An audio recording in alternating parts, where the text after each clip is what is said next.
জাকসু নির্বাচনে বাংলাদেশ গণতান্ত্রিক ছাত্র সংসদ শিক্ষার্থী ঐক্য ফোরাম নামে আজ পূর্ণাঙ্গ প্যানেল ঘোষণা করবে। এতে ভিপি পদে মনোনীত হতে পারেন আরিফুজ্জামান উজ্জ্বল। জিএস পদে নাম শোনা যাচ্ছে আবু তৌহিদ মোহাম্মদ সিয়ামের।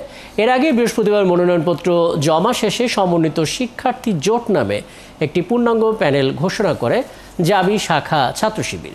সমন্বিত শিক্ষার্থী জোট প্যানেলে ভিপি পদে মনোনীত হয়েছেন আরিফুল্লাহ আদিব, জিএস পদে মনোনীত হয়েছেন মাজহারুল ইসলাম, এজিএস পদে ফেরদৌস আল হাসান এবং এজিএস ছাত্রী পদে আয়েশা সিদ্দিকা মেঘলা। এর বাইরে জাতীয়তাবাদী ছাত্র দল এবং বাম সংগঠনগুলো এখনও প্যানেল ঘোষণা করেনি।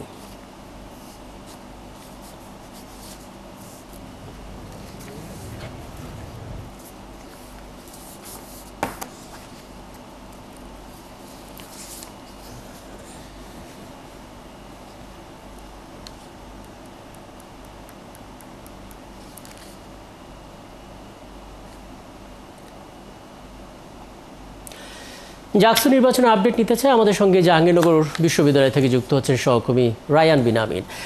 রায়ান বিন আমিন, আপনি সকাল থেকে নজর রাখছেন, প্রতিনিয়ত আপনার কাছ থেকে তো আমরা আপডেট পাচ্ছি। আরও একবার একটু জানতে চাই, প্রথমত এই যে শিক্ষার্থী ঐক্য ফোরাম এই নামে আজ পূর্ণাঙ্গ প্যানেল ঘোষণার কথা রয়েছে, সেটা হয়েছে কিনা, এবং ছাত্রদল আর বাম সংগঠনগুলো এখনও পর্যন্ত প্যানেল দেয়নি, কেন দেয়নি এবং দেওয়ার সম্ভাবনা আছে কিনা, কোনো আপডেট আছে কিনা সেটাও জানা দেবেন আমাদেরকে। জি।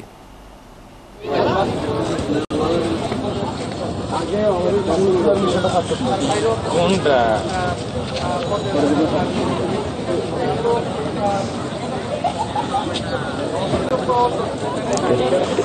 রাকিব, অল্প কিছুক্ষণ আগেই কিন্তু প্যানেল ঘোষণা করে ফেলেছে বাকশাস, অর্থাৎ বাংলাদেশ গণতান্ত্রিক ছাত্র ফোরাম। তারা প্যানেল ঘোষণা করেছে এবং 25 সদস্যের যে পূর্ণাঙ্গ প্যানেল, সেই পূর্ণাঙ্গ প্যানেলই তারা ঘোষণা করেছে। আর তারা শিক্ষার্থী ঐক্য ফোরাম নামে প্যানেলটি ঘোষণা করে।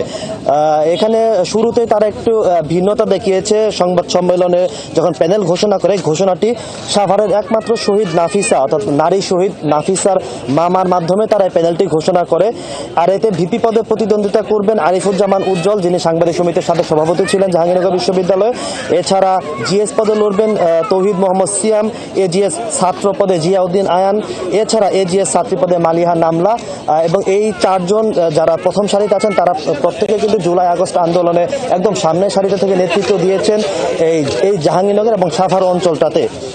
তবে আর এই প্যানেল থেকে কিন্তু ক্রীড়া সম্পাদক পদটা ফাঁকা রাখা হয়েছে।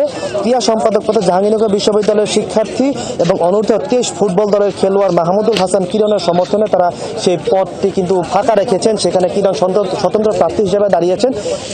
তার যে সমর্থন, সেই সমর্থনে তারা পদটি ফাঁকা রেখেছেন। এই প্যানেল থেকে আরিফুজ্জামান উজ্জ্বল সহ অন্যান্য যারা প্রতিদ্বন্দ্বিতা করবেন, তারা বলছেন যে শিক্ষার্থীদের কল্যাণে তারা কাজ করবেন। বিশ্ববিদ্যালয়ের যে সমস্যাগুলো আছে, বিশেষ করে সেশন জট, পাশাপাশি হলের রুম সংকট, এই বিষয়গুলো নিয়ে তারা কাজ করবেন। পাশাপাশি এখান থেকে কিন্তু আরেকটি বিষয় উঠে এসেছে যে এই বিশ্ববিদ্যালয় এখনো পর্যন্ত কিন্তু জাকসুর যে পুরোপুরি নিরাপত্তা নিশ্চিত বিশ্ববিদ্যালয় প্রশাসন করতে পারেনি। এখনো পর্যন্ত আমরা দেখি যে বহিরাগতদের প্রচুর আনাগোনা এই শহীদ মিনার এলাকাটাতেই আজকে শুক্রবার হিসেবে পুরো বিশ্ববিদ্যালয়ে এরকম বহিরাগতদের প্রচুর আনাগোনা দেখা গেছে। আর আরেকটি যে প্রশ্ন করলেন যে ছাত্রদল এবং বাম সংগঠনগুলো এখনো পর্যন্ত প্যানেল ঘোষণা করেনি। যতটুকু আমরা জানতে পেরেছি, আগামীকাল ছাত্রদল প্যানেল ঘোষণা করবে। আর এর বাইরে বাম সংগঠনগুলো যারা আছে তাদেরও প্যানেল ঘোষণা করার কথা রয়েছে। তবে তারা এখনো পর্যন্ত আমাদের পুরোপুরি নিশ্চিত করতে পারেনি যে কবে নাগাদ তারা প্যানেল ঘোষণা করবেন। এই ছিল জাহাঙ্গীরনগর বিশ্ববিদ্যালয় থেকে আমার কাছে সবশেষ তথ্য।